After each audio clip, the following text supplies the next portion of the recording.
Good morning. Let's give a hand to the members of the Westview High NJROTC Color Guard.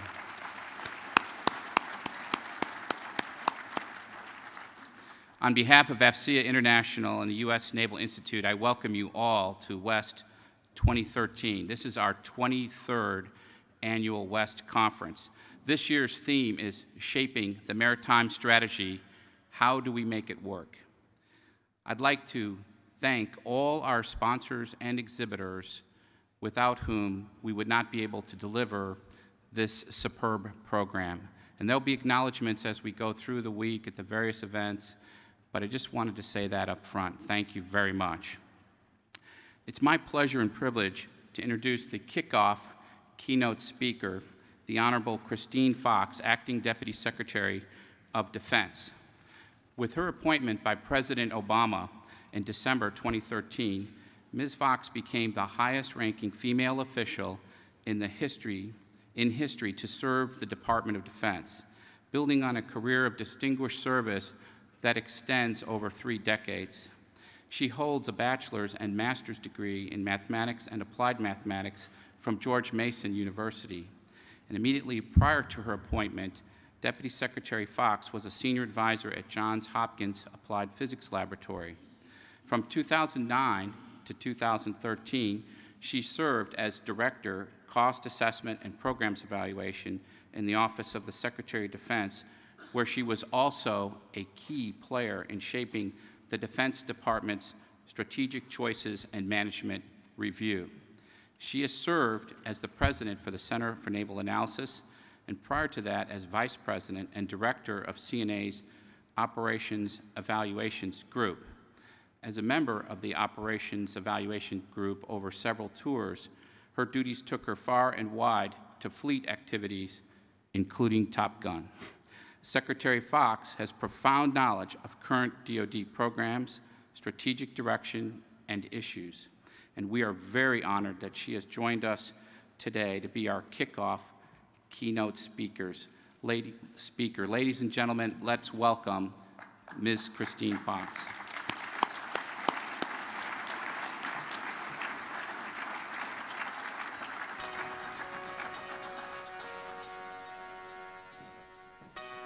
Well, good morning.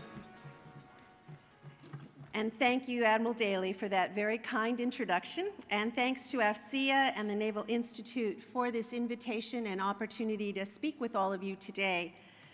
It's so good to see so many valued colleagues and friends from the military leadership, the strategy and analyst community, as well as our industry partners.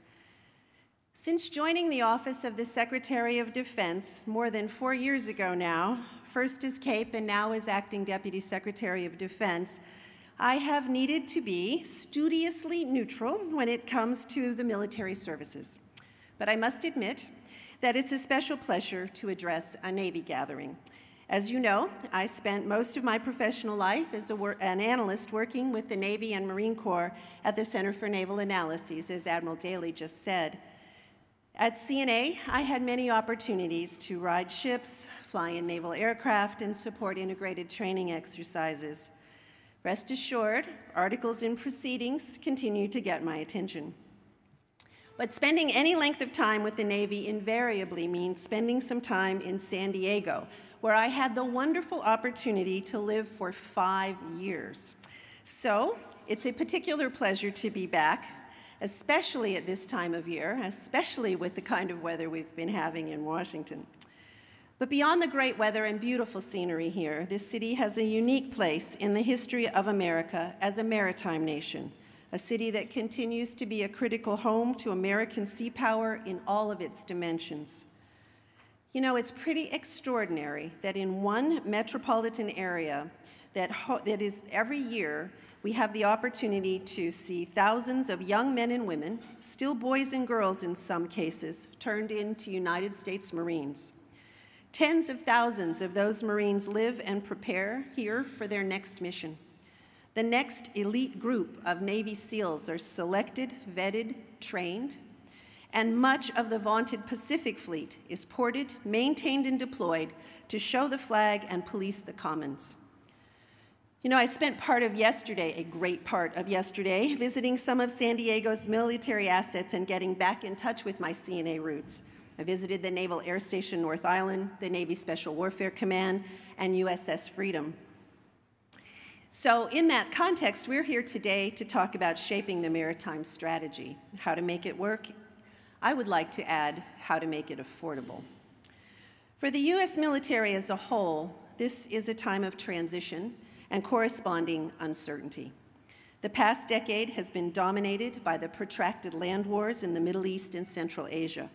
Today, even as the fight continues in Afghanistan, we are in the process of transitioning to prepare the military to contend with a variety of interconnected threats in the 21st century. Recognizing this historic inflection point, President Obama's Defense Strategic Guidance, issued 2 years ago, contains several important priorities, from counterterrorism and counterproliferation to strategic deterrence and sustaining alliances. None was more relevant to America's overall national interests, security, economic, political interests, than what's been called the rebalance to Asia. The rebalance, to be sure, is a whole-of-government concept, not just a military one, and it is unfortunate that it's been interpreted as such in many quarters. But there's no denying the importance of modernizing our military posture in the Asia-Pacific. Given that Pacific is a predominantly maritime theater, this has refocused attention, resources, and strategic thinking into America's sea services. The Defense Department has already committed to focusing 60% of the Navy's fleet on the Pacific Command Area of Responsibility. The Marines, as you know, began rotational deployments in Australia, the first of its kind since the Korean War, and up to 4 littoral combat ships will deploy regularly to Singapore. We're updating the U.S. force posture in Japan by moving several thousand Marines from Okinawa to Guam, and plans for relocating the Naval Air Station at Futema are making progress. These efforts will all help maintain a well-distributed and politically sustainable force posture throughout the Pacific. So there's some positive movement in making the Asia rebalance a reality on the military side, but also a good deal of uncertainty on 2 major interrelated fronts that I would like to discuss in my remaining time with you today. First, the strategic environment, in particular the emerging challenges of U.S. air-sea dominance and the implications for how we think about Navy modernization priorities. Second, the fiscal uncertainty and continued budget austerity, which, as my remarks will make clear, require that we make tough and far-sighted choices now in order to achieve a ready and modern force in the future. With respect to the geostrategic environment in the Pacific, there's no avoiding the tremendous impact of the rise of China. U.S. defense leaders are frequently asked if our rebalance is really all about China. In reality, it's not about any one country, but about ensuring that stability and growing prosperity that the Asia-Pacific has enjoyed for more than 60 years. Clearly, China's economic dynamism has been a welcome development in terms of rising standards of living for the Chinese people and the resulting growth in commerce in the region and globally. The Sino-American leadership is one that needs to be managed carefully, with every opportunity taken to strengthen transparency and establish measures of trust where they can exist. All 3 defense secretaries I have worked for sought to forge a military-to-military relationship with China and have those defense ties reach the level of our bilateral political and economic relationship. Improving that defense relationship and understanding China's intentions is so important because of the comprehensive military modernization program being pursued by the People's Liberation Army. It is no secret that China is developing its military capabilities designed to thwart the freedom of movement of others in the region and to expand their influence, the so-called anti-Axis area denial. Irrespective of the ebbs and flows of America's relationship with any country, those of us entrusted with leadership positions at the Department of Defense do not wish to see the U.S. lose its decisive advantage or end up in a situation of parity against any military power. If either of those possibilities came to pass, the United States would lose influence, regional rivalries and security dilemmas would increase, as would the possibility, however remote, of a conflict due to a miscalculation. The U.S. military may also face exported versions of these modern systems in other regions and situations where conflict is more likely. Yet, in an era where China's defense budget is increasing at around 10% each year, the United States, due to a variety of political and fiscal factors, is disproportionately reducing the very investments that are intended to sustain our technological superiority. As a result of sequester in 2013, for example, the Defense Department cut nearly $16 billion from its modernization accounts: procurement, research, development, and testing. This year looked to be even worse until the department received some relief in the form of the Bipartisan Budget Act. With defense dollars, investment dollars in particular, growing scarcer, it is all the more of an imperative for defense leaders to make strategically sound choices when it comes to the military's modernization priorities.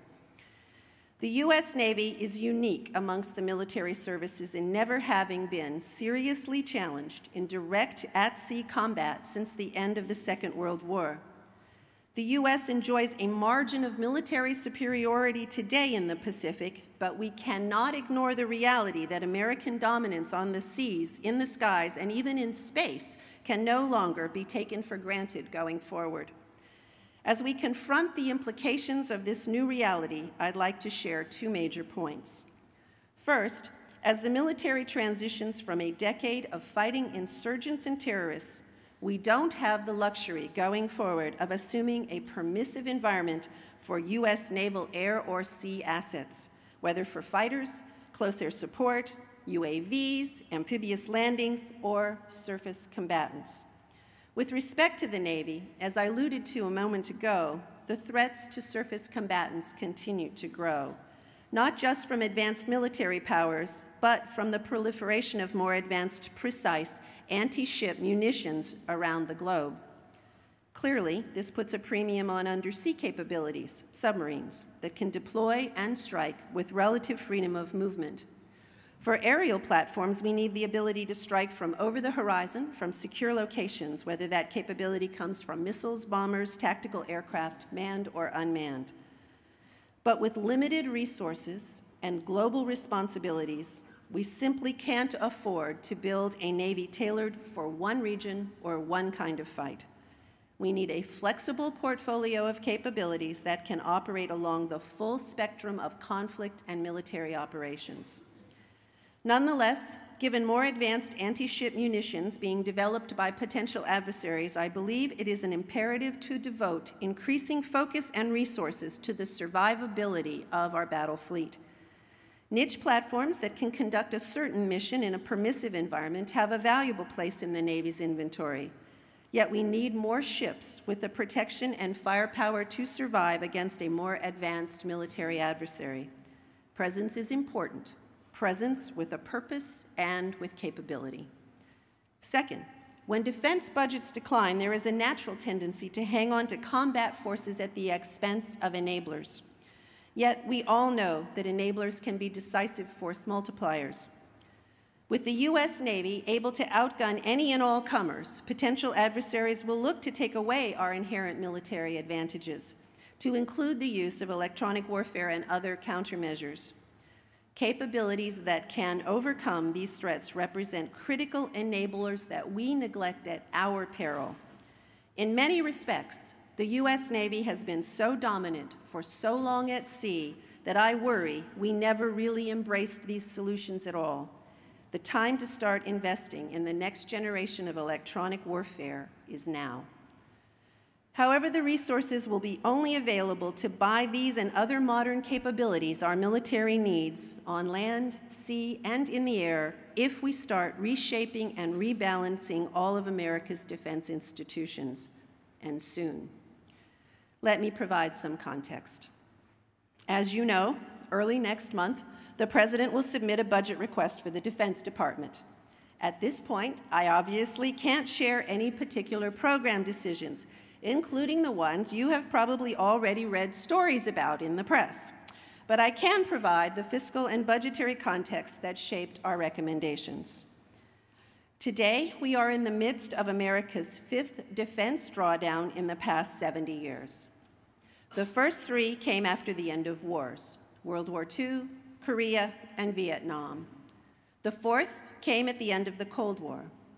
All of these drawdowns resulted in a force that led to a disproportionate loss in readiness and capability. The reason was that in each case, the United States military kept more force structure than could be adequately trained, maintained, and equipped given defense budgets at the time. In general, the force was used more often than planned, and its operating and overhead costs stayed high. The Defense Department was thus forced to cut disproportionately into accounts that fund readiness and modernization. The worst example of this phenomenon was the hollow military of the 1970s. Afterward, when conflicts loomed again, budgets rose or strategic priorities changed, it has always required a large infusion of money to restore the health of the force. As we speak, the department is finishing the 2014 Quadrennial Defense Review. And no, I can't share any particulars today, but suffice it to say that this QDR will show that the world has gotten no less turbulent, complex, or in need of American leadership and American military power.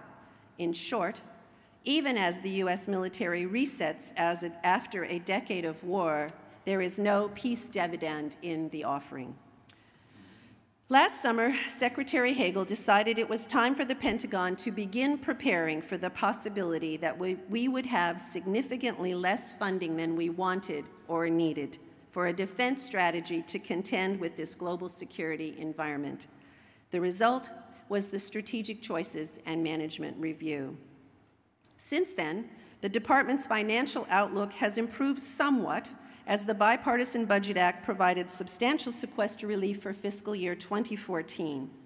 But the BBA provides much less relief, only $9.5 billion above sequestration for fiscal year 2015. And sequestration level funding continues to be the law of the land starting in 2016. So, given these fiscal realities, the department cannot postpone further difficult decisions about the military's size and operating costs. The skimmer results provided a guide to how much can be saved where and how fast. What we found is that achieving savings in the military's proverbial tail by reducing overhead and slimming the bureaucracy takes several years and produces significantly less in bankable savings than is commonly believed. So far, Congress has shown little interest in launching another base realignment and closure process. And we need a BRAC, but even if it started tomorrow, the savings would begin 4 to 5 years from now at the earliest, and it would actually cost us money up front. Zeroing in on the vaunted Pentagon bureaucracy that I live every day, the Office of the Secretary of Defense, Service Headquarters, Joint Staff, Defense Agencies, and field activities. Some reductions are indeed necessary, and some savings are possible. Yet, when all is said and done, an enterprise of the U.S. military's size, complexity, and global reach requires a substantial administrative and support operation. Much of the bureaucracy is actually there for a reason. It performs tasks that need to be done, though these tasks can be done more efficiently, with less duplication, fewer contractors, and with fewer executives, generals, and admirals and their associated staffs. That is why Secretary Hagel last summer announced that he would cut civilian and contractor personnel from all headquarters by 20%. It will be disruptive and affect some missions, but on balance, this is the right thing to do. Yet the total savings from this are a fraction of the reductions required by a return to sequestration over the next decade. Going where the real money is invariably leads us to compensation.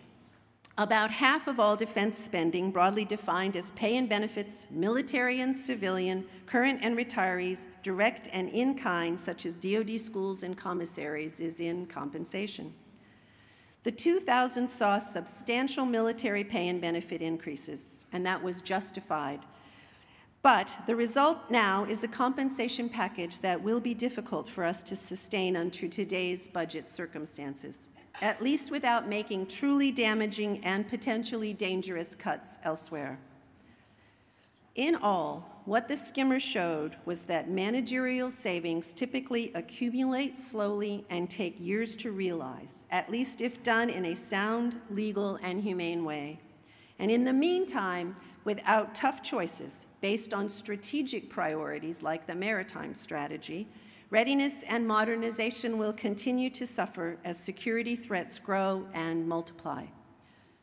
All of these factors, the strategic environment, the fiscal environment, the political environment, and bureaucratic realities of the defense enterprise point to the conclusion that the military must get smaller over the next 5 years.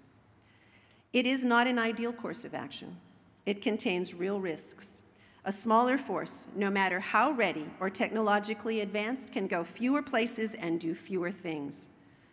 But given current realities, it is the only plausible way to generate the savings necessary to adequately fund training, readiness, modernization, and avoid the prospect of a hollow force in the future. It also puts the department in the best position to accomplish the highest priority military missions associated with the current defense strategy. I would close by noting that, to be quite honest, we don't really know what the future will bring in terms of defense budgets or global geopolitics. Today's political environment, however, gives us little comfort or certainty. I'd like to think that returning to sequestration-level budgets in 2016 with the $50 billion across-the-board annual cuts is highly unlikely, given the consequences I just described to our military and our national security. But I worry, and I think we should worry together. And here I'm talking as well to our partners in industry. We must work even more closely together as a team to figure out how we can get through these trying times. It will require addressing: are there more ways we can make modernization affordable?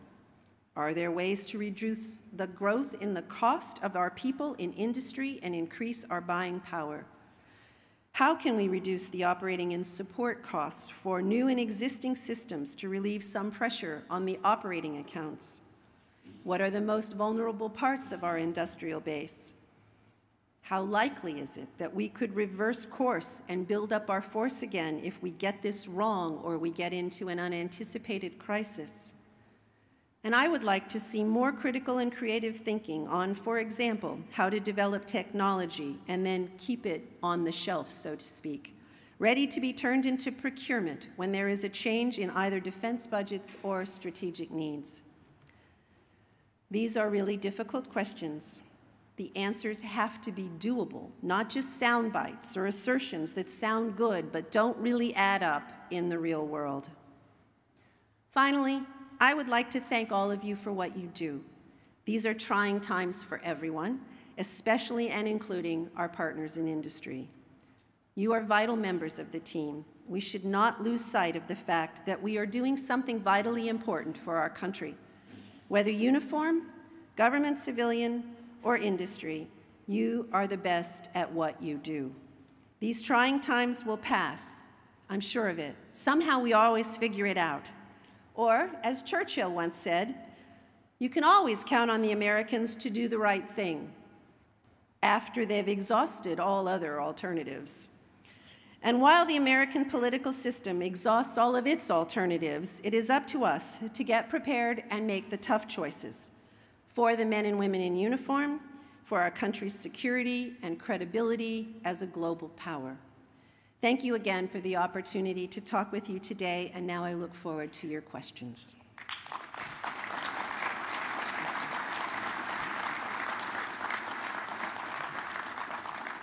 Good morning, ma'am. First question. What steps can the Naval Institute and AFCEA take with DoD to facilitate public-private cooperation? Well, I would say that public-private cooperation really does need to involve more dialogue. So every time I've had the opportunity to talk about this kind of an issue in a group like this, I get excellent questions from industry of, we want to team with you, how can we plug in? And the fact of life is that, at least from my vantage point, those of us in the Pentagon, it's hard to plug in. I think our folks in acquisition technology and logistics, and Undersecretary Kendall does a superb job of trying to engage with industry and have avenues, and he and I just engaged recently with AEA, but those levels of dialogue, they hit wave-top issues, if you will, the big things. And what we need is partnership on a more routine basis to try to address the kinds of questions that I talked about in my speech. So I think that would be a way that they could contribute and help facilitate these dialogues. Thank you. The next question. You mentioned affordability. Are we getting at a strategically driven posture, or is it really budget-driven? I get this question all the time. I'm sure you're not surprised to hear it, given my background and the approach we took in Skimmer. You know, it's a nice idea that we would go off and we would do what we need strategically, and then the money would just flow. But you know, that just isn't the way we live in the world. There is a resource constraint that is put on us, and we have to understand what those resources will appropriately buy in a balanced way. Balanced meaning the size of the force that we have, given the money that we have to fund it, allows for appropriate readiness and modernization. And if you don't consider that reality and what the budget will buy, it's hard to envision a strategy that is meaningful and realizable. So I personally believe, now I'm biased, I lived through this, I did this work, but the policy relationship with CAPE and the budget planning that we did 2 years ago, and that's going on in the department right now with the QDR and the program budget submission for 2015, is the right kind of loop. It's a feedback process. The money comes, we do an assessment of what it will buy, where you have choices, then the strategy work is done, and then we bring it back together again. I think a tight partnership between strategy and fiscally informed resource and program design is the right way to develop strategy going forward. So it's not a budget-driven strategy, nor is it a budget-blind strategy. Similarly, the strategy informs where we make some of the hard choices that I described in my talk. So I hope that that helps put this in context. I think it has to be a feedback loop. We have to work together, strategy, budget, resources, to understand what our options are. And again, bringing industry into that equation, understanding what our options are for modernization in a budget-constrained environment. Thank you, ma'am. Next question.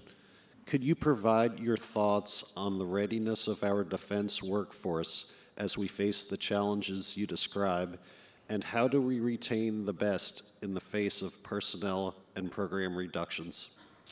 Well, I think this is a big concern. It's something I'm very worried about, and I thank you for asking the question. I think there's two parts of our defense workforce, and I'm worried about both parts of them. There's our civilians, and there's our industry. And of course, worried about our military and uniform side, but I think that on the uniform side, on the military side, there's a lot of work and focus going on to try to make sure we're able to do this drawdown in a way that sustains the best of the best, which is what we enjoy and have enjoyed for a long time in this country. On the civilian side, the government civilians have not enjoyed that focus. They have not enjoyed that appreciation. And last year, our defense civilians suffered furloughs and a government shutdown after 3 years of no raises. And so what you see, and I see it every day, are people leaving the department, good people that we need as partners, and they're saying, you know, I've had enough. I'm not appreciated. Nobody sees what I do is valued, and they're leaving. That can't be. We have to embrace our government civilians. And I'm also concerned about it on the industry side. The interactions I have had with industry leaders are worried about their ability to attract a young, vibrant, talented workforce into a declining budget situation. So we have to all work together to find ways to keep our work vibrant, because let's face it, yes, budgets are going down, but still this is the coolest work in the world. And we have the opportunity to tackle incredibly important problems and make a difference. And we've just got to find a way to keep that in the forefront, and we have to fight for our people. We have to fight for our government civilians. I know I'm trying to do that, but Secretary Hagel has really been trying hard to do that. And I have a sense that the Congress is hearing us on this at this point, and I look forward to reinvigorating both the defense, civilian, and industry workforces. Thank you. Next question. When will DoD begin to use the instruction of engagement to achieve cost-wise readiness? So I'm not sure I understand what the instruction of engagement is, so I apologize. I'm not familiar, but if we're talking about using engagement to achieve readiness, yeah, I'm sorry, I don't think I understand the question. Perhaps someone can help me. Ma'am, we'll just move to the next question. Sorry. Could you discuss your views on the importance of preserving a competitive industrial base? Specifically, should DoD keep the Hornet Growler line open as a hedge and to ensure competition for F/A-XX? So competition is clearly really important for our industrial base. We have to sustain competition and the ability to contribute. I can't make any comments on the Hornet Growler line, although certainly the Hornet and the Growler is going to play a very important role in our force for a long time to come. But on competition, I think that it is important, and that's one of these critical industry partnering things that we have to get right. We have to understand where we're making choices based on resources and what we see in the department level that has a downstream impact on industry's ability to remain in the game and to keep competition strong. So it's a very important part of going forward. Thank you, ma'am. Next question.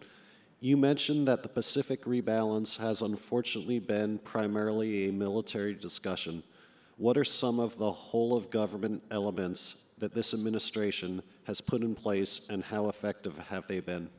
Actually, there's been quite a lot of activity in the whole-of-government world. This is outside of my day-to-day focus, but I know from meetings in the White House and the NSS, the State Department is doing a lot to think about how to change engagement. We partner very well, DoD and the State Department, in this administration, which is great. It's a privilege, and it gives us a lot of opportunities to work together to decide, is this something states should lead? Is this something DoD can help with? They're leading the international engagement, obviously, as they should, but they are leading and they are doing a lot in the Asia-Pacific AOR. It has been a strong focus of our National Security Advisor, first Tom Donlin, now Susan Rice. Ambassador Rice is very focused on this. So there's a lot of interagency conversations about how Treasury can play, for example, or Commerce, trying to work foreign military sales.